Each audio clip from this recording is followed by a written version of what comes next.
There's been quite a few new PlayStation 4 game reveals and updates that have gone a little bit under the radar, so I want to highlight some of those in today's video. Specifically, I want to take a look at 7 big PS4 game reveals and updates. We've got free-to-play games, a lot of quirky little games, and an update to Days Gone that you guys might not be aware of. So I want to bring some spotlight to that as well, but without further ado, we've got 7 titles to go over, so let's just get right into it. First of all, the free-to-play market on the PlayStation 4 has been quickly expanding, and now we've got a brand new one confirmed in the warship strategy game Refight the Last Warship. This has been out for PC a little bit, and it came out on Steam back in May, but now it's making the transition to the PlayStation 4, and it's looking to do so in a big way. It was announced by the studio at ChinaJoy 2019, and if you're unaware of what the game is, it notes players will need to overcome the harsh environments of rain, fog, and escape from random bombing areas and expanding blizzards. They must not only avoid enemy fire and torpedoes, but also destroy enemies in a difficult environment to survive to the end. The initial materials possessed by the player is very scarce. Materials appear randomly throughout the game, and players need to use their keen sense of smell to explore and obtain supplies to strengthen their own battleships according to their own understanding of the map. Confrontation with the player is the core of a battle royale game. There are 3 types of warships to choose from. On the sea, where the enemy is surrounded, use the main gun to bombard, torpedo, underwater attack, or a vertical launch missile fixed point strike. It's up to you. And the island is a big element of the game. It's a battleground for the military. You can hide your warships and avoid enemy torpedoes. The rational use of the islands will allow you to better grasp the situation. Whoever masters the island will have the initiative in the battlefield. The game hasn't gotten a super positive reception on Steam. 138 Steam user reviews have it pegged at 69%. That's mixed. However, the 12 most recent reviews do paint a better picture, with 83% of those reviews being positive. Nonetheless, another free-to-play game being added to the PlayStation 4's repertoire. I would say that's pretty exciting. Alright, next up, Days Gone is also getting a pretty cool little update. The Dead Don't Ride challenge has hit Days Gone,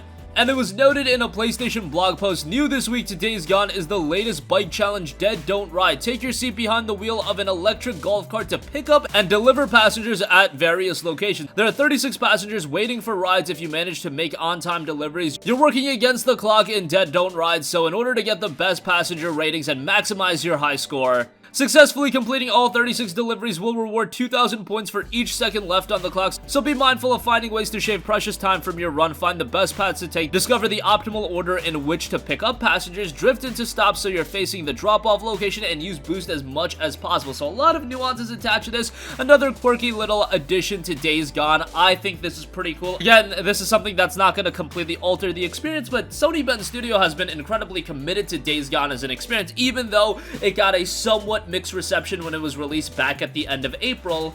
It seemed like the core PlayStation audience really enjoyed the title, even though I had my issues with the game. I think this is one of the very few games where it honestly had a bit too much content and it was a little bit too lengthy. I think if you shaved off 5 or 6 hours from the single-player story, it would have actually ended up being better, but nonetheless, I thought it was a quality game, and Sony Bend Studio has really laid down the fundamental for whatever they do in the future, whether it be a Days Gone 2, whether they want to work on something entirely new. Now they have some experience, some recent experience on working at a high level, because if you look back to what Bend Studio worked on prior to Days Gone, a lot of portable games, a lot of games that didn't have this kind of budget. Now they've got some experience under the belt, and I would say for a first showing, they did a pretty good job, and now the Dead Don't Ride challenge has hit Days Gone as well. Okay, next up, we've got a brand new Living World sandbox RPG in Project Witchstone. That's going to be hitting the PlayStation 4 in Q2 2020. Now, that is so long away that if it hits that Q2 release window, great, but I wouldn't be all too surprised if we do see some sort of delay. And the game itself is coming from the developers of Omen Sight and Stories The Path of Destinies. I really enjoyed Stories as a game, and this game looks rather compelling as well, coming from Spearhead Games. They're touting that this game is set in a living and reactive world. You will be offered unprecedented options to roleplay your character and influence the environment, capturing the fun and freedom of a pen and paper RPG campaign. It notes a living world sandbox RPG with turn-based tactical combat. Impact the state of the world with your decisions, gain a reputation, or work from the shadows.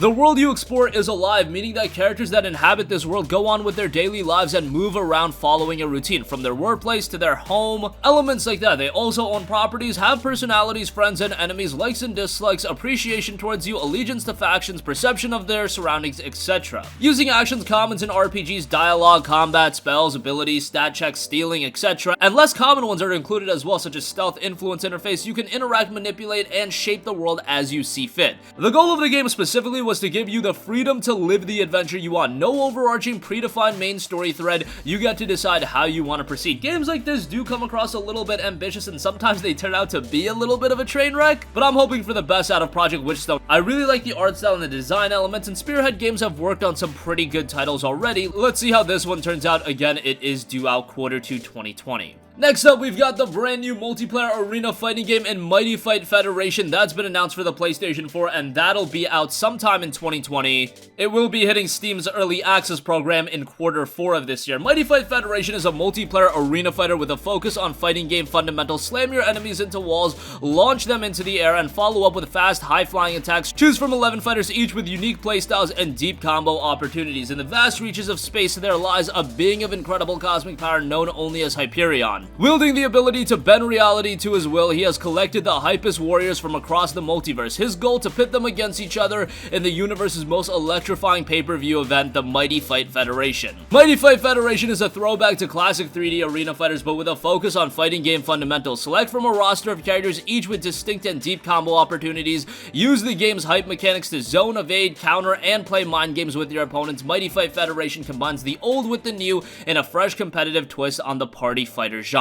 Again, this is an incredibly quirky game with some very zany characters, but I'm actually excited to see how it turns out. It might be a fun multiplayer party title, and it will be hitting the PlayStation 4 sometime in 2020. Next up, here's a really cool puzzle game, The Sojourn, and we have been detailed that the game is going to be dropping on September 20th, so this is releasing very soon, and it's coming from publisher Iceberg Interactive and developer Shifting Tides. The Sojourn is touted as a thought-provoking first-person puzzle game in which you traverse the parallel worlds of light and darkness in search of answers to the nature of reality. The game is a classic story about light and darkness. You are born into a beautiful, pure land, but everything is not as it seems. Darkness seeps through every crevice and forms the foundation of the world you live in. Open your eyes to the shadows of the world to uncover the hidden truth, challenge and lose yourself. Venture into the enchanting world of The Sojourn and face life's obstacles by solving dozens of unique puzzles that will challenge your perception of your own reality. Take in gorgeous environments as you delve into the game's 4 chapters, each with a distinct atmosphere and style. The game touts dozens upon dozens of challenging puzzles. Delve into 4 beautifully crafted chapters, each with their own distinct style and atmosphere. Banish the darkness in order to reveal the obstacles The Sojourn has prepared for you. Unravel a captivating tale of light, darkness, and the nature of reality. A release date trailer was uploaded and gives you an idea of what to expect out of the game. Looks to be a rather compelling puzzle game with a decent amount of content. Really like the art style out of this one as well, and again, it will be dropping very soon on September 20th. Next up, we've got the psychological horror game Infliction, and that'll be hitting the PlayStation 4 in Q4 2019. Now, this is a game that was also released on PC. Not a lot of hype surrounding it with its PC release. However, those that did play it did give it a relatively strong Steam reception. 154 user reviews, 84% positive. And the game is noted to be an interactive nightmare, a journey into the dark secrets of a fractured home. Wander through the heartbreaking remnants of a once happy family, piecing together clues and trying to atone for past sins, all the while a malevolent force dogs your footsteps, seeking violent retribution. Seems to really invoke that element of survival horror, and based on some of the footage of the PC version, looks pretty scary in that sense. We'll see how it turns out on the PlayStation 4, as it will be dropping Q4 of this year at $19.99, so a pretty good price point as well. That was the same price it was released for on PC. And lastly, for you visual novel buffs out there, Fatal 12 will be hitting the PlayStation Store thanks to Prototype, and it will be released at $39.99, so that's about the typical price for a visual novel. This was another game that released on PC quite a while ago, back in March of 2018, and it was received pretty well. 95% positive reception for 123 user reviews. Generally speaking, visual novels are not that genre of game that see a lot of attention, but Fatal 12 looks to be a pretty good one. It notes that you play as a high schooler who ran a small cafe named Lionhouse in a place of her grandmother. She lived her life much like any other person her age, but one day she was caught up in an explosion while returning home on the train alongside her friend, and of course things go awry and there's a lot of mystery. Unfortunately, on PC, this game is $19.99. Console players on PlayStation 4 are gonna have to pay $39.99, so that's a little bit of a bummer. I imagine to break even, it's just easier to do it that way, but nonetheless, a little bit disappointing. Fatal 12 will be hitting the PlayStation 4 really soon on August 8th.